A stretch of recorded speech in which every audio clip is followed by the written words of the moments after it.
GM, and welcome everyone to the 12th episode of The Hub, a Farcaster developer focused podcast here on the GM Farcaster network. GM Nounish Prof, how are you?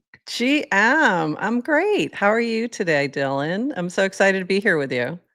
Awesome. Yes, no, it's great to be here with you. Thank you for taking the time. It's good to go over everything. Feels like things are slowly starting to pick up on the Oh, Farcaster big time. system. Yeah, Yeah, I don't there's a know if it was lot just of I feel like they're just shipping, and I know they're shipping a couple big things later this week, so I know you've got the scoop.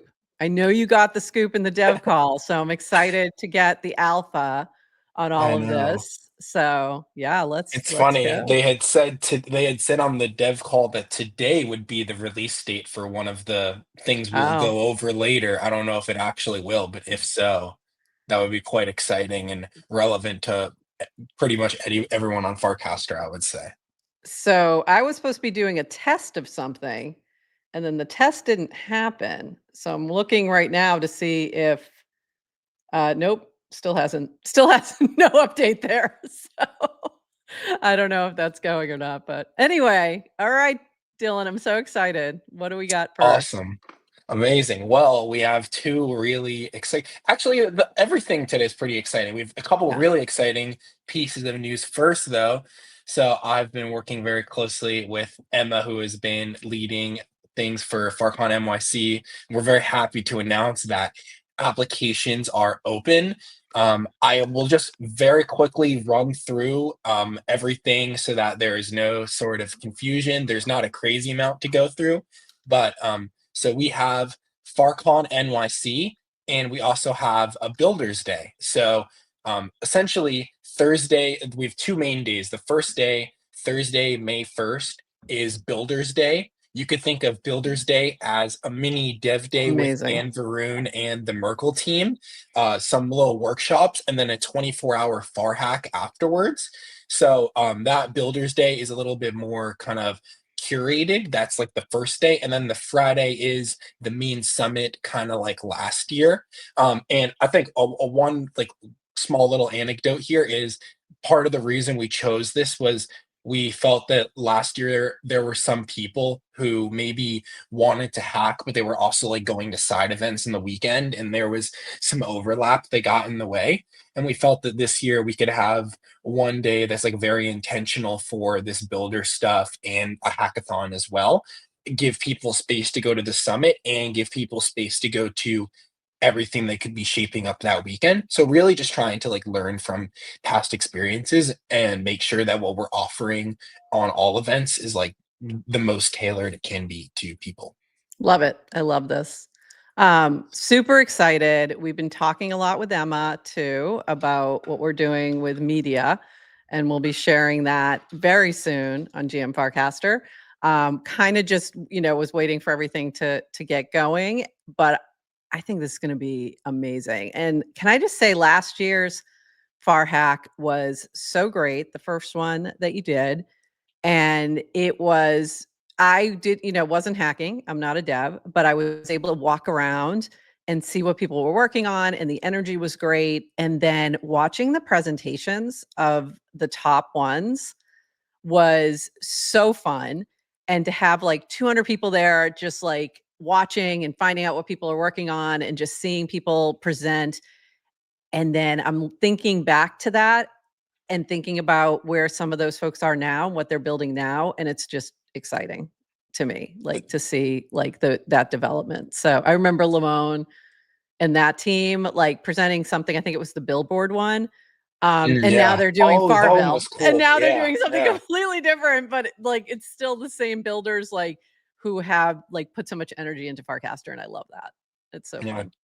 Thank you. No, that was really great. That was such a highlight how all of that came together. And without sharing too much, I think the way that we've organized the schedule this year makes it so that that aha moment of the non-technical community being that excited about what the developers are building as well is just gonna like come together even more. So like it's definitely something that we're optimizing for. So really excited for that, and everything will be even more organized. Like we have new version of Farhack software that will work as a Ooh, V2 frame by then. So it will be that's really easy for exciting. developers and people to vote and stuff. So a lot of cool Well, stuff. you used a frame last year too, like early version of a frame.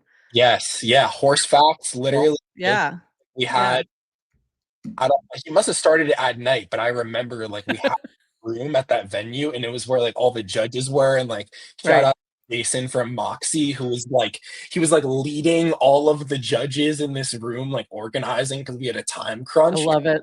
I Horse love it. or building the frame, and then I go up and Jason's like, the voting's done, and Horsefax is like, the frame is done, and I'm like, no way, like it was, came together that quickly. But hopefully it Oh won't my be god, I that tight love this that. year. I But love that the was a behind the great memory. scenes. I love the behind the Yeah, scenes insights, I like, know. that's so I wish I just had a but also camera going up those stairs. Like, I think it really demonstrates the talent that we find in this ecosystem. Like, that can, like, turn around on a frame like that, and just kinda jump in and help, and, I just love it. I'm super excited for this. I'm super excited to be walking around and talking to the devs and the hackers and sort of see what they're working on and be that kind of, um, like, looking into it and reporting back to everybody so they get a little bit of that energy because you can't have everybody in that room. But so we want to be able to share that, with everybody yeah, else. So super exactly. excited. So Yes. excited. Yes, So really excited. exciting. Cool. All right. Well, to close the loop on this really quickly, I'll just go over the ticket process. So if you go to MyCast or MSCast, it has both the link to this Farcon page where we talk about the tickets as well as the D form. The D form is the main place you should think about. We just have one application for everything. And on the application, you can denote, do you want to go to the summit? Do you want to go to Builders Day? Both. And then all of that information. It is quite straightforward. I would definitely say, I would like fill out the information if you want to be Mm. like recognized even more that you're like a person and part of the community, but fully up to your own discretion.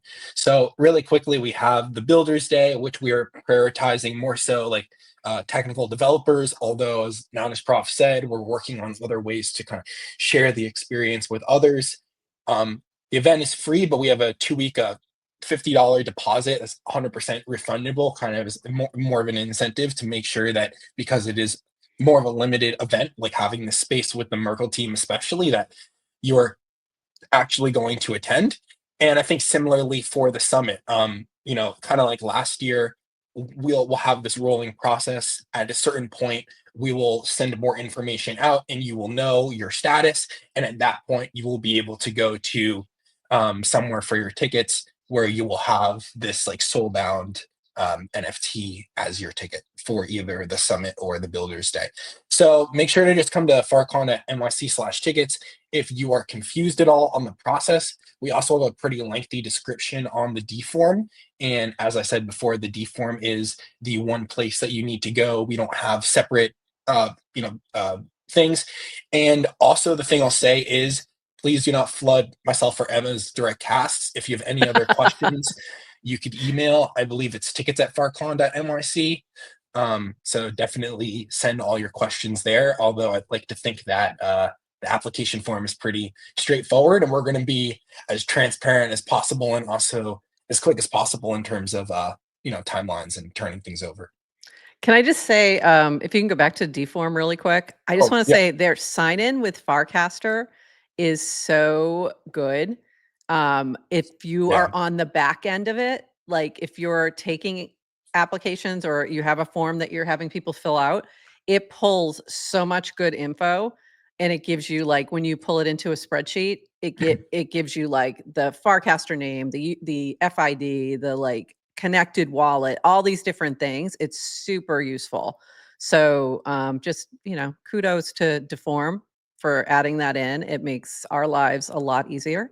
And it makes your lives a lot easier because you don't have to fill in all that other stuff because it just pulls it yeah. right from your sign in. So I know just we wanted to got. point that out. That's a great little like the sign in with Farcaster, I think is huger than we realize, and I think as we see it get implemented more, I think it's like just a really helpful tool. So Just wanted to Yeah. shout that out. Very weird thing to shout out, but you don't usually shout out things on a form. Yeah. But No, it's a I good thing think to they've shout done, out. Yeah. yeah, they've done a really good job with like the way they've designed these. So it's really great. Yeah, 100%. No, I mean, it's good that like people shout things like that out when it actually serves like a real utility for them and it Totally. has that utility that another tool doesn't have. And I don't know of another forms tool that has Farcaster sign in and export data. No. So Yeah. kudos, and they seem to be moving pretty quick to the deform team.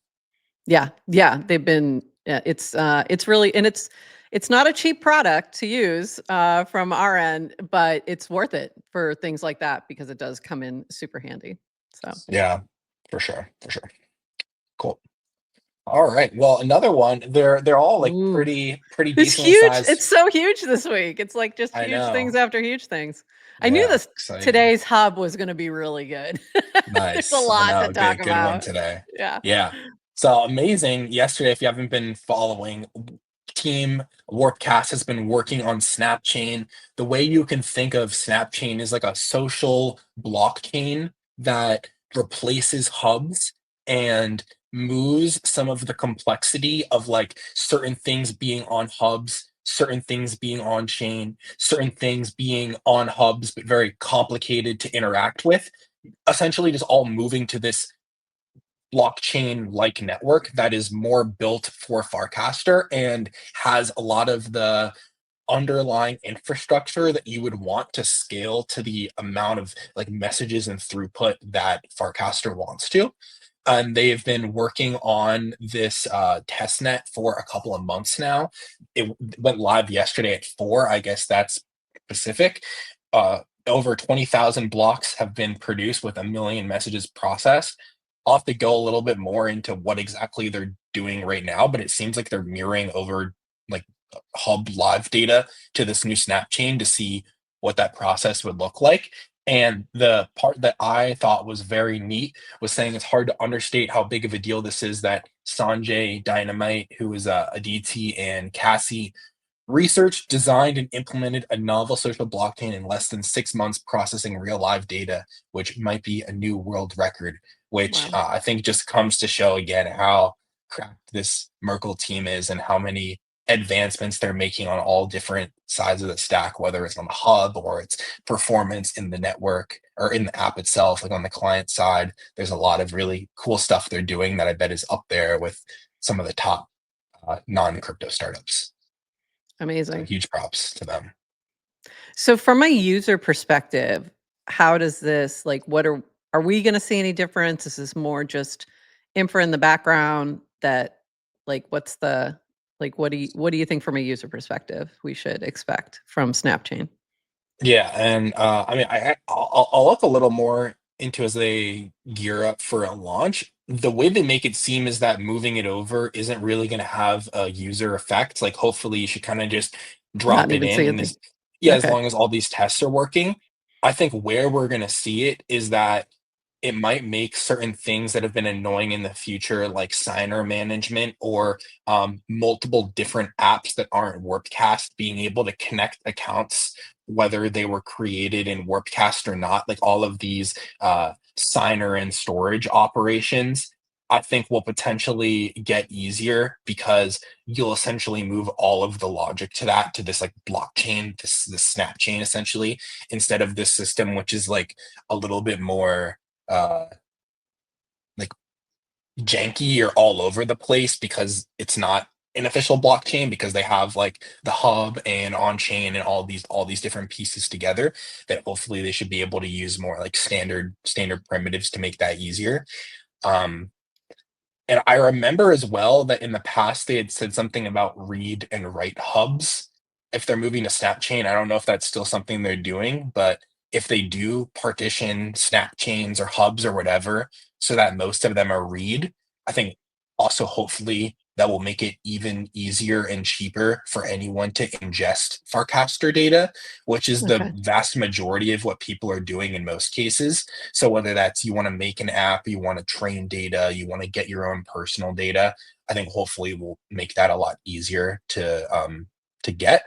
But in terms of you're just using Warpcast, I don't think there's going to be an immediate effect other than hopefully the data from Warpcast and other clients syncs a little bit faster because it has like traditional blockchain data resolving mechanisms.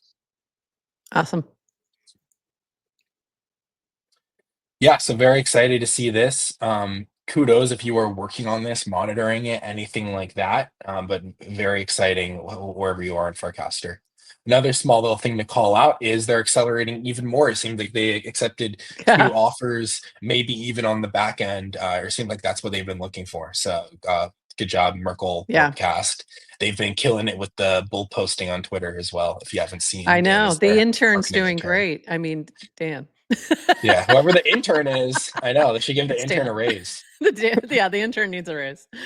Yeah, We have exactly. Watch we it. have Dan coming on Thursday on GM Farcaster. So yeah, if you have Mm, any questions, throw them our way. But that'll be one of our questions for sure. Is can you confirm the identity of the intern on Twitter I know. You as should get you? like some super anon crossover Yeah, exactly. something. Yeah. All right. Well, another thing is last week was the bi-weekly dev call, which goes over some really cool stuff that we haven't shared yet, but we can definitely go over right now because it Yeah, was a pretty big one.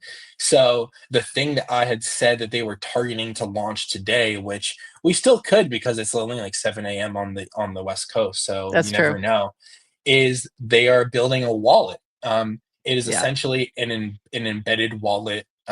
We don't know the inner workings. We don't know from a developer standpoint what you can actually access.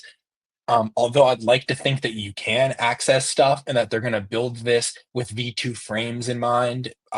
Probably like, yeah, that's one caveat I would give before going into this is if you're a developer, I would highly expect that the thing they're going to do first is just build this into V2 frames instead of giving you some sort of SDK to control the entire wallet because V2 frames is where they want to push you anyways. There's already wallet connections, so we'll just make it easy for them to like pre-populate that wallet somehow. But the idea they were going over is that you'll have this embedded wallet. It will make it really easy to use frames and apps without having to go back and forth. They are doing an internal beta. We even saw some screenshot from Dan's Warpcast where it has the little wallet icon. They Yeah. were asking people last week if they wanted to try it out. I don't know if they actually did end up doing that So beta. I can answer that. They have Oh, not okay. yet because I was Okay. in that beta. I said, "Yeah, I'll try it." And Mm, I'm in that group chat and it kinda I think something that's why I'm not sure it will launch today because they okay. never circled back. I just went back to my group chat just to double check and make sure I didn't miss anything, but they never circled back with any instructions to do some testing. So either something wasn't quite ready or maybe they went a different route for testing. I'm not sure. So Mm. that's That's the good current alpha, status of huh? that. Yeah. Yeah, Good so alpha. Yeah. I was looking forward to testing it out and getting I a know. little sneak peek, but nothing yet, so I'll Yeah, let you me know. too. Okay, all right. Well, that's good to know. I mean, I wouldn't be surprised if it's out sometime this week, maybe next week. Yeah, They also said something about potentially using Warpcast rewards to encourage people to fund the wallet more. Like, that's I don't know if interesting. that. Yeah. Yeah. I wonder if they'll, like, if you're winning a reward, maybe they add a little bit extra or something, if you have it sent to the wallet or you set up your wallet, I don't know, but that's interesting.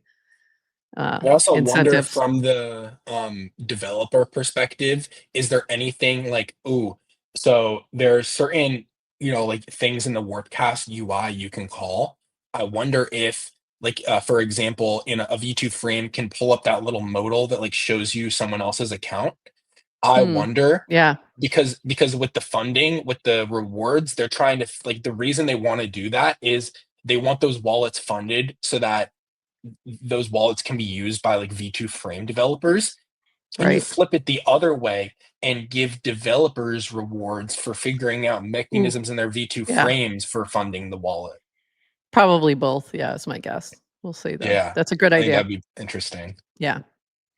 Um, Well, I could see them even doing, like, a little, mini hackathon or something specifically around that would be a good idea to yeah, get that'd be people cool. playing around with it. Yeah, Yeah.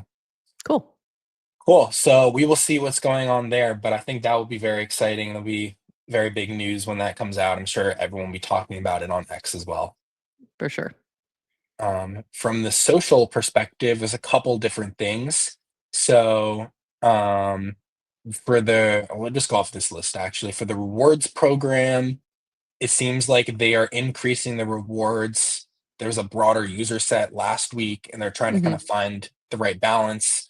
Um, I think for that one, it seems They like made they'll some integrate I wallet guess they too. were tweaking the rewards a little bit because they were seeing a lot of these one-time winners, but then they really fall off and trying to figure out how to balance that a little bit, to keep it, keep them going. So, yeah, it'll be interesting to see if that how that works.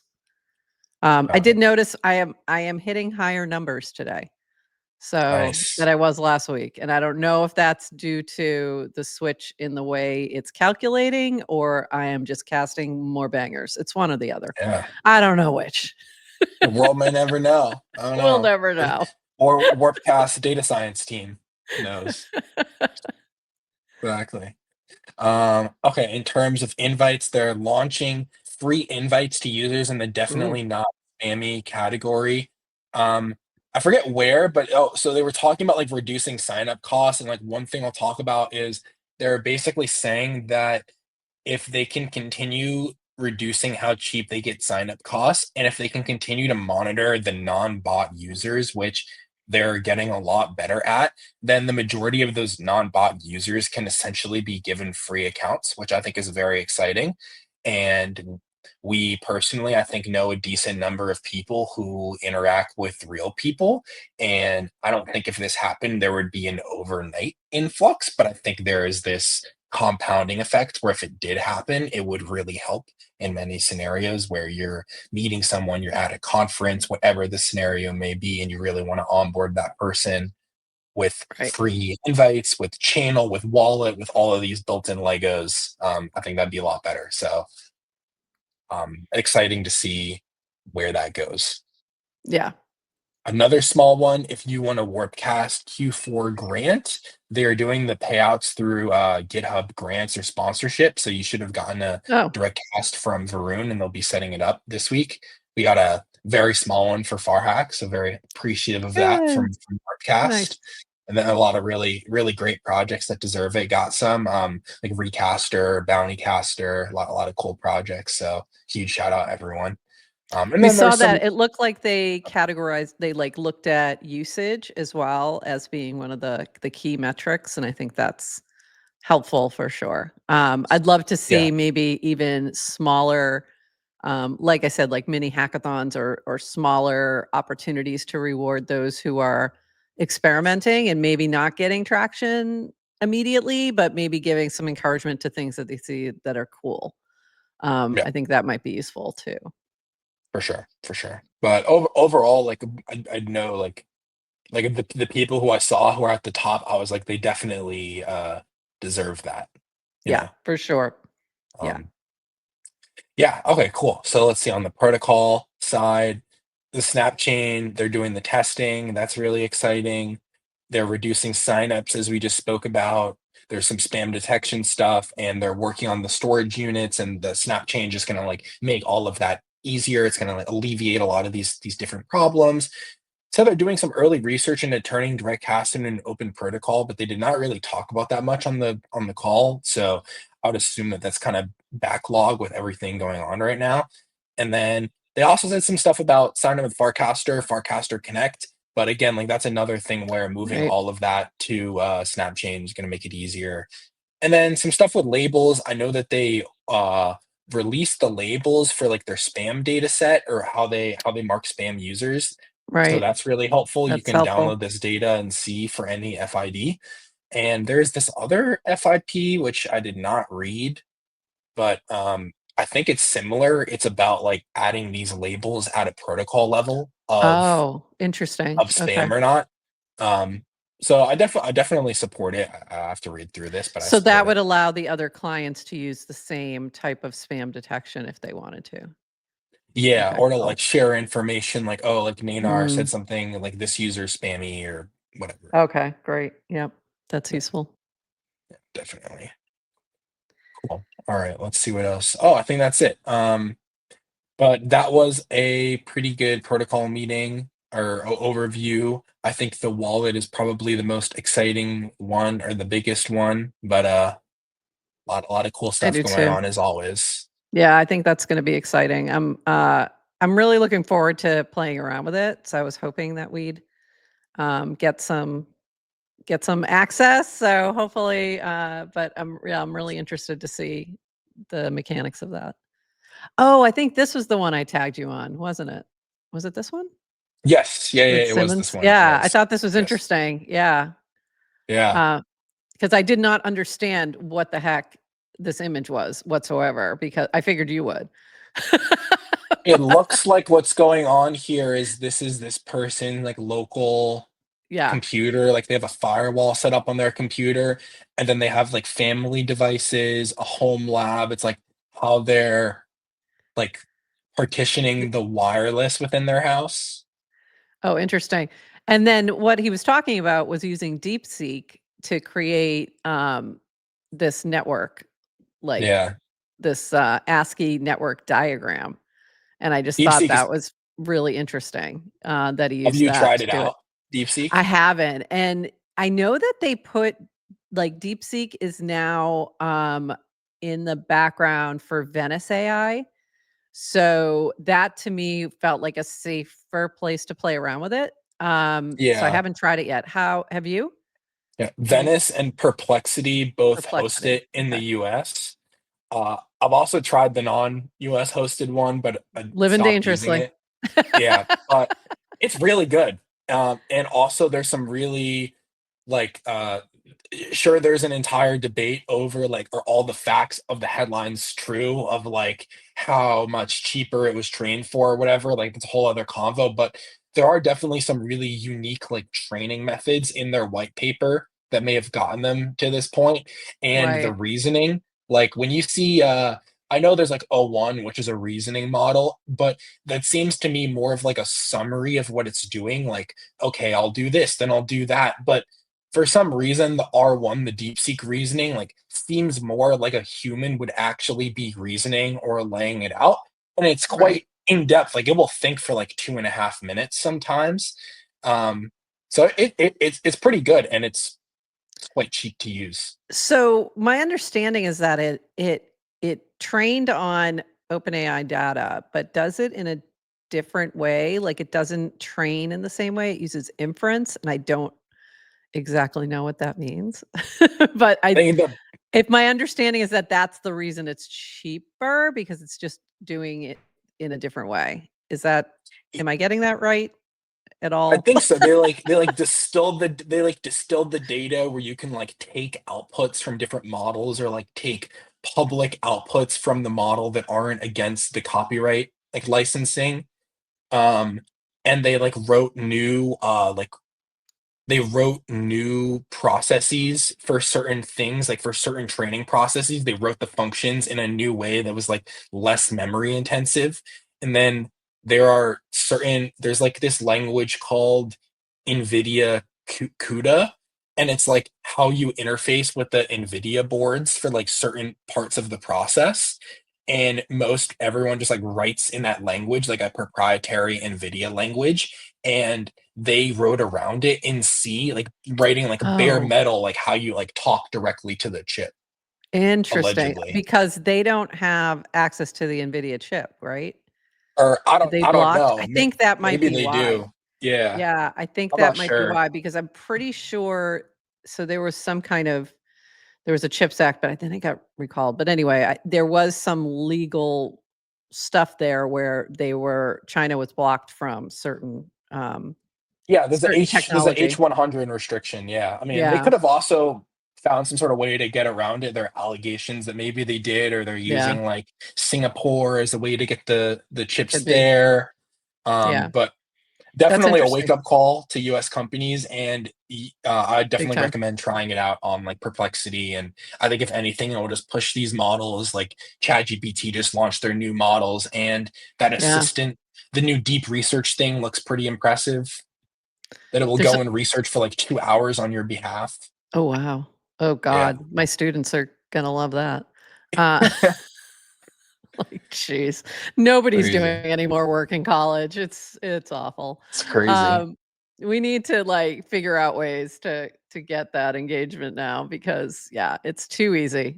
We're losing critical thinking skills. It's concerning. It's very concerning, Yeah, but it's also very exciting, I have to say. yeah. It's exciting to see all this happening right now.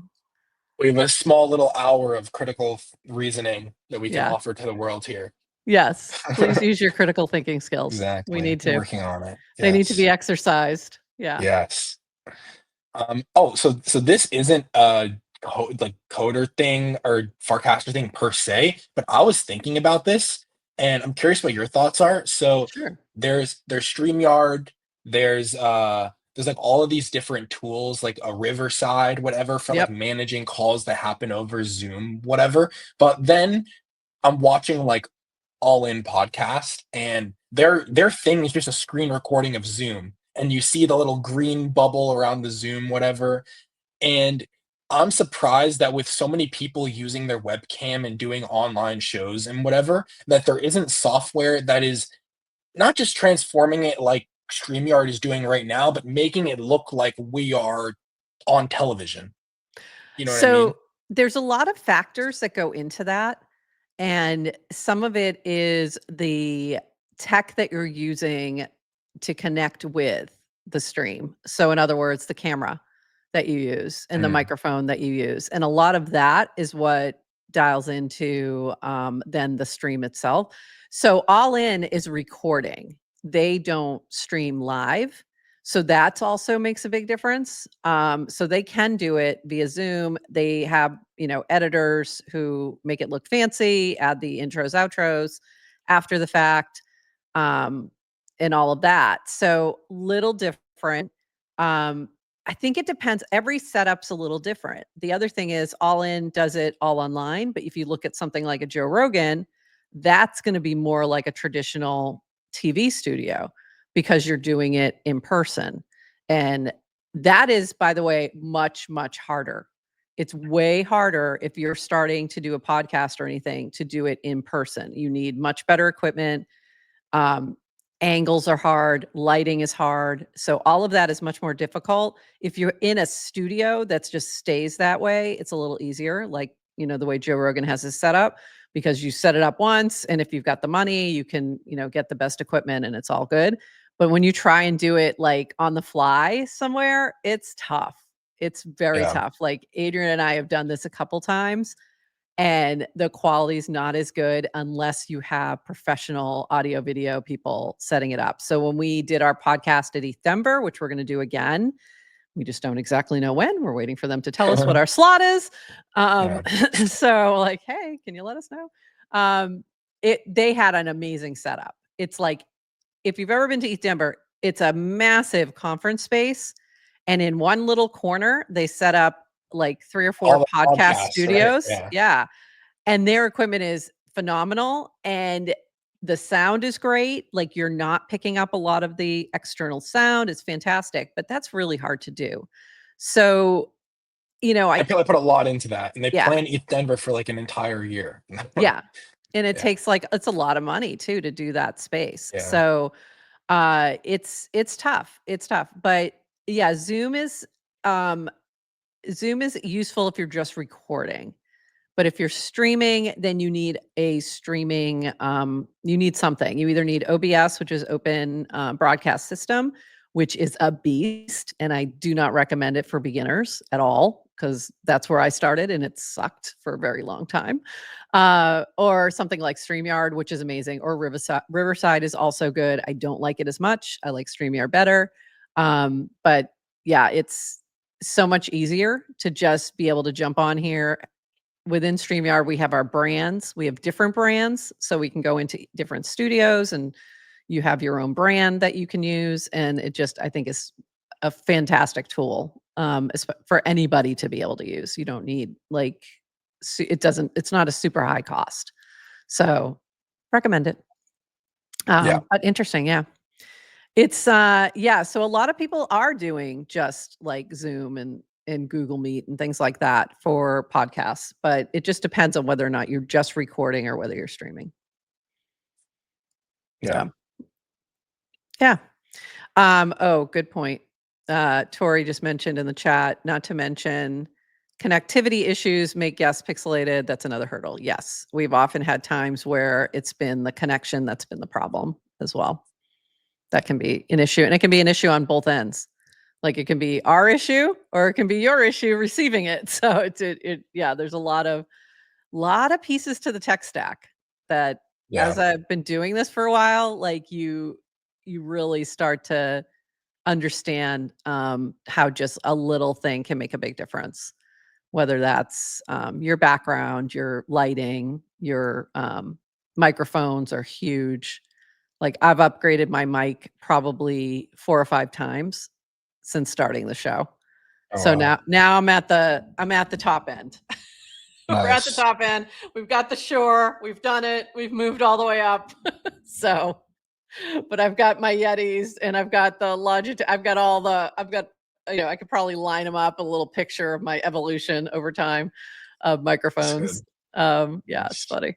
And also, Yeah. the other thing is being wired in versus using wireless stuff makes a difference too. So Mm, you can use AirPods, but wired in headphones are better. Things got like it. that because they cause Good to less know. Yeah. interference. Yeah. So there's all these little tricks that you kind of learn the more you do it.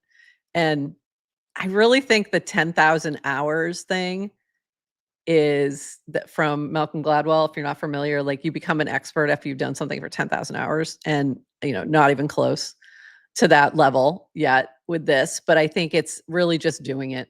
The more you do it, the more you realize what works and what doesn't, and we're always iterating. Yeah.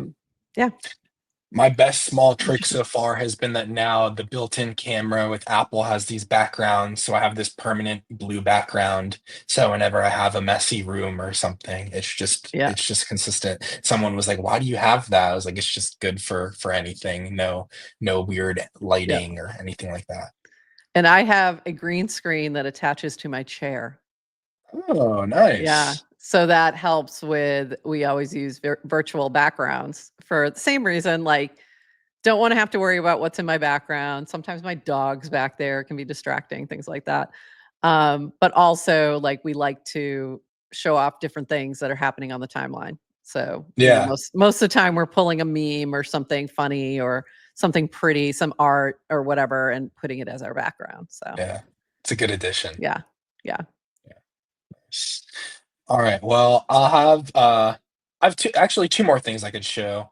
One thing I'll show is personal. So I've been still on the ooh, side kind of working on like a Grok fun. Perplexity like tool for AI. So I can show it live. I have now Farcaster apps indexed. So I can say like what's Moshi Cam, and it should give us some information here in a second on Moshi Cam, and you can go And and view it.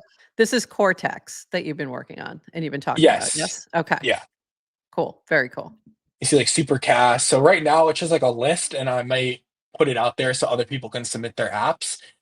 But the two things I'm working on are, one is like a little profile mode, so almost like my own mini version of agents. So like profiles for different apps or protocols. Like there's Hmm, a Farcaster one, Bountycaster, Clanker, and then the second thing is indexing data that is around the protocol but isn't on the protocol. So ooh, things like episodes of podcasts for the Hub and GM Farcaster, Farcaster apps and companies, different things that you may be asking for, just to like give it higher priority when you're searching for it, so that like the actual knowledge base of Cortex is like very centered on things you want to know about Farcaster.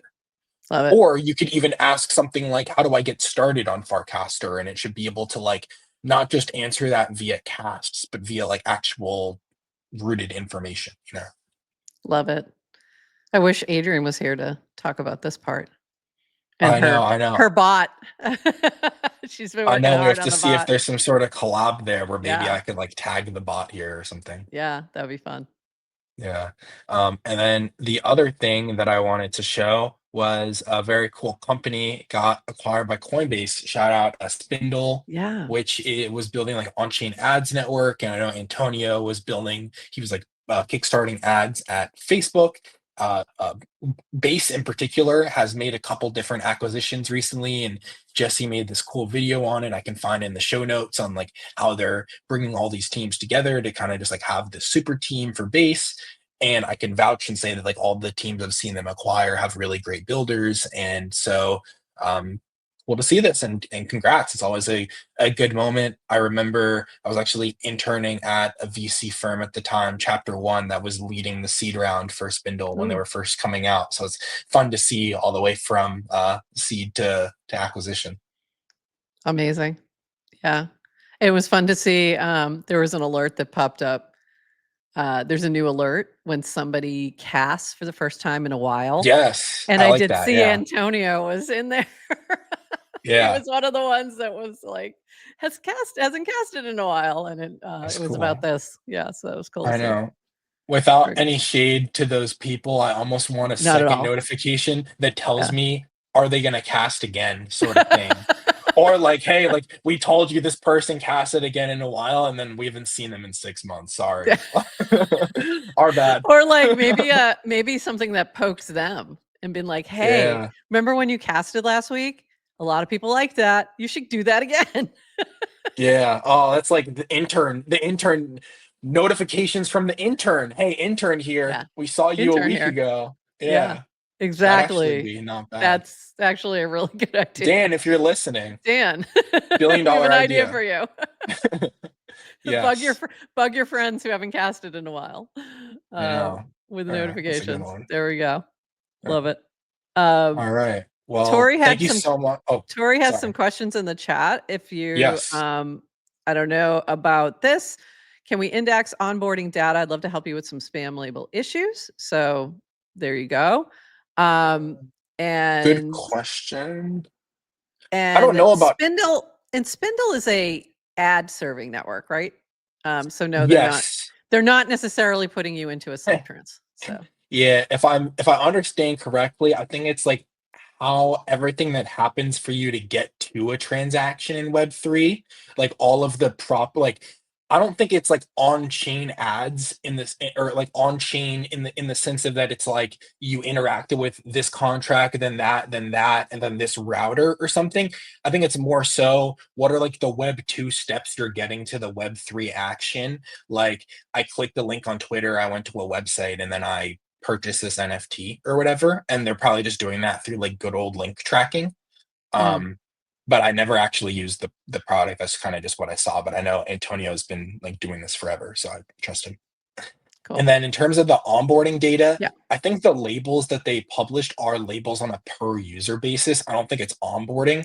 I know separately they have this new onboarding flow where you choose categories and it recommends channels, but I don't fully know how that works. And I don't think any of that data is public.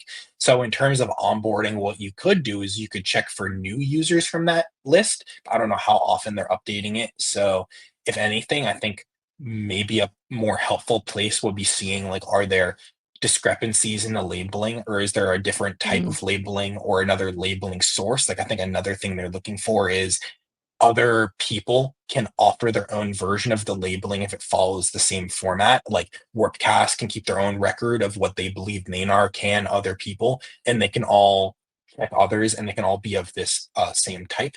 So you could definitely check that out as well. love it. Awesome. Cool. All All right. right. Well, this has been a really great episode. Thank you again, Nanish Prof, for joining me here. Thank you to Thanks for everyone having who me. is joining us in chat, of course. And have a great rest of your Tuesday. We'll see you next time. Thanks, Dylan. Thank you. See ya.